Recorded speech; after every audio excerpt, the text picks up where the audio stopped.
आदरणीय दर्शकों, आप सबको प्राचार्य हेमचंद नरमले की ओर से नमस्कार।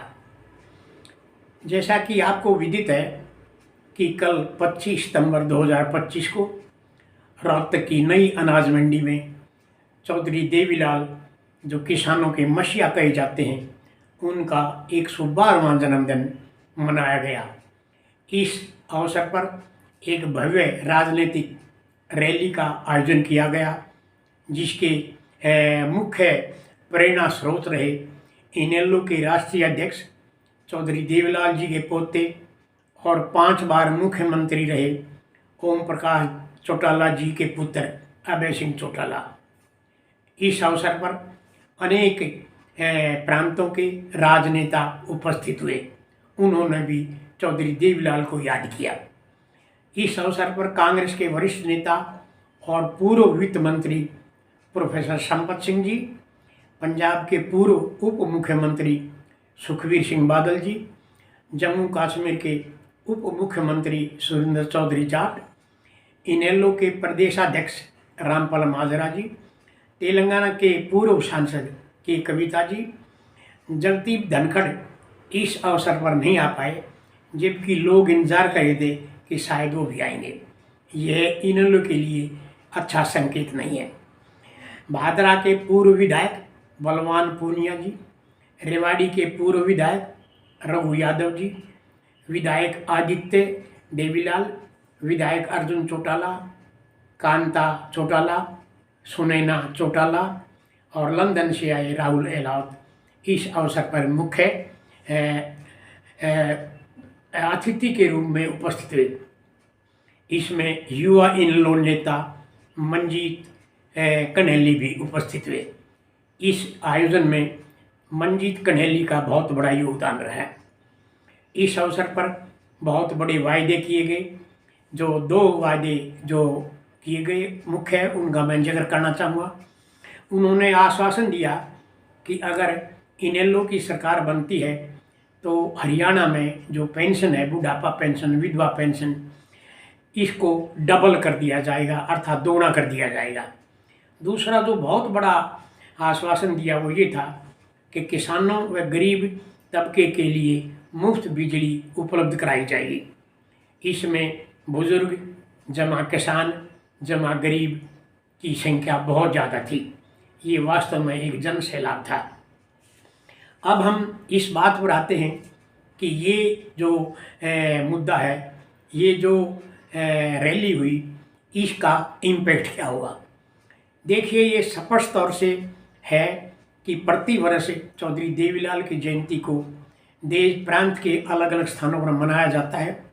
ये एक अच्छी परंपरा है, क्योंकि उन्होंने हमारे हरियाणा में ऐसी मिसाल कायम की जो शायद दुनिया में कहीं नहीं थी। बुढ़ापा पेंशन शुरू करना ये एक अद्भुत कार्य था।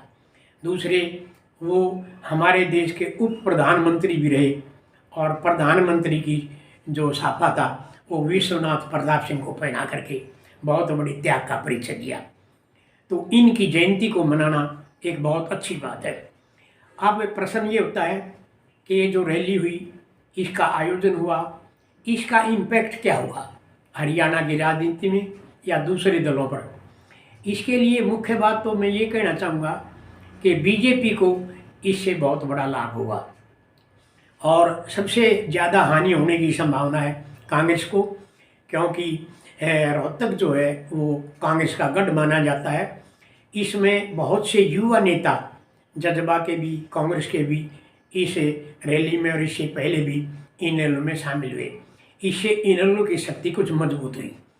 अब सवाल ये है कि इतनी बड़ी जो भीड़ हुई, इतना बड़ा जो जन सैलाब हुआ, क्या ये 4 वर्ष के बाद जो हरियाणा में चुनाव होने वाले हैं, क्या ये जो भावना है, क्या ये उत्तेजना है, उस समय तक बनी रहेगी। हमारे देश में एक विशेष बात रही है कि मतदाता का जो दिमाग है वो अक्षणिक होता है, उसको बातें थोड़े दिन तक याद रहती हैं। अब इसके बाद क्या हुआ, बीजेपी रैली करेगी, कांग्रेस भी रैली करेगी, वो भी बड़ी से बड़ी रैली करेंगे, तो लोग उसमें भी जाएंगे।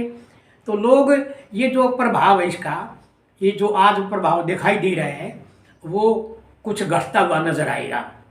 परंतु यदि इनेलो लगातार 4 वर्षों तक इसमें लगातार काम करती रहेगी, जनता से संपर्क में रहेगी, तो ये जो जोश खरोश है ये 2029 के हरियाणा विधानसभा चुनाव में देखने को मिलेगा। इसमें कांग्रेस की शक्ति कुछ कम होगी ऐसा लगता है, इनेलो की शक्ति कुछ बढ़ेगी, परंतु ये सब भविष्य की बातें हैं। तो इस अवसर पर मैं एक विश्लेषणात्मक और निष्पक्ष विश्लेषण मैंने प्रस्तुत किया है, जिसमें किसी भी पार्टी की लाग लपेट नहीं है। तो ये जो विश्लेषण था ये मैंने अपनी राजनीति शास्त्र में एमफिल में गोल्ड मेडलिस्ट होने के कारण ये मैंने करना उचित समझा।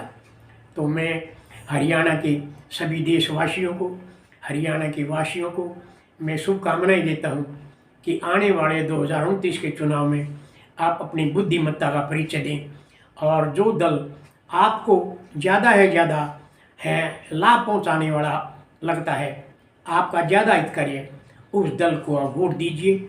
इसमें जाति, धर्म और क्षेत्र को ध्यान में न रखते हुए आप निष्पक्ष भाव से हरियाणा में एक नई सरकार बनाइएगा।